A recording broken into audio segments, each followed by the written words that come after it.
Every afternoon, retired officer Marcus Johnson enjoyed the peacefulness of his backyard oasis, a pool he'd worked decades to afford. But one day, that peace was shattered. A woman from the neighboring suburb, a self-entitled Karen, thought she had the right to use his pool without permission, simply because she believed he didn't belong there. At first, Marcus tried patience. Then he tried to reason. But when Karen pushed too far, belittling him and trespassing again, Marcus decided enough was enough. What happened next shocked the entire neighborhood and became a lesson she would never forget. Marcus Johnson had served 25 years as a respected police officer before retiring to a quiet, upscale community. With his pension and savings, he finally bought his dream home, complete with a beautiful private pool. His new life was supposed to be peaceful, away from the daily service grind. However, his neighbor Claire, infamously known as Karen for her entitled attitude, had different plans. She and her friends often trespassed into his yard without asking, claiming the pool was community property. Calm and composed, Marcus issued gentle warnings, assuming she would respect the law. Wait a second. Tell us where you're watching from in the comments, and don't forget to subscribe for more powerful stories like this. But Claire's entitled mindset went deeper. She saw Marcus, a black man in an affluent neighborhood, as someone who didn't belong. Her arrogance escalated into full-blown harassment, mocking him and claiming she had more rights over the property. Little did she know, Marcus was about to make her regret ever crossing the line.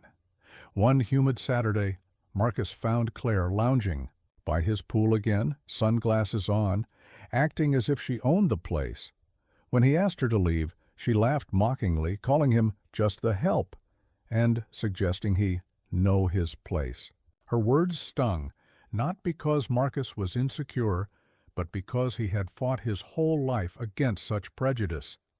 Marcus calmly informed her that she was trespassing and that the law protected his private property. Claire scoffed, waving him off and claiming no judge would take his word over hers. The next day, she returned with even more friends, treating his backyard like a public park. Enough was enough. Instead of losing his temper, Marcus smiled, returned inside, and made 2 phone calls. The first was to his longtime friend, a high-ranking judge he had worked with for years. The second was to his private security company, which owed Marcus a few favors for past work. Within an hour, Claire's world was about to collapse. Sirens wailed down the street. 3 police cars and 2 private security trucks pulled up to Marcus's home. Officers quickly assessed the situation, and Claire, still sunbathing, was handcuffed for trespassing, destruction of property for the broken gate she had forced open, and harassment. When she began shouting that she knew her rights, Marcus simply showed the officers the video footage he had been collecting for weeks from his hidden backyard. Cameras, clear evidence of her repeated intrusions, racial insults, and property damage. Claire paled as she realized that Marcus wasn't just some retiree, a former decorated officer with friends in high places and mountains of evidence against her. The neighbors came out to watch. Some were amused, others previously silent realized they had grossly underestimated Marcus. Claire was charged, fined heavily, and banned from approaching Marcus's property ever again. Her reputation in the community was utterly destroyed, and her pending home sale fell through after buyers learned of her legal troubles. Meanwhile, Marcus gained new respect from neighbors who apologized for their earlier assumptions. Invitations to community events, handshakes, and sincere conversations followed. But for Marcus, the true victory wasn't Claire's public humiliation.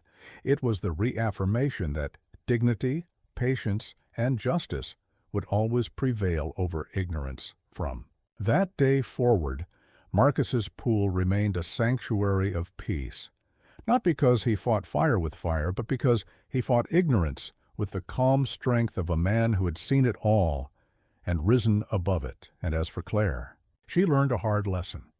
Never mistake kindness for weakness, especially when dealing with a man who knows the law better than you ever will. If you enjoyed this story and found it thought-provoking, don't forget to like, share, and subscribe for more powerful narratives. Let us know your thoughts in the comments. Take care.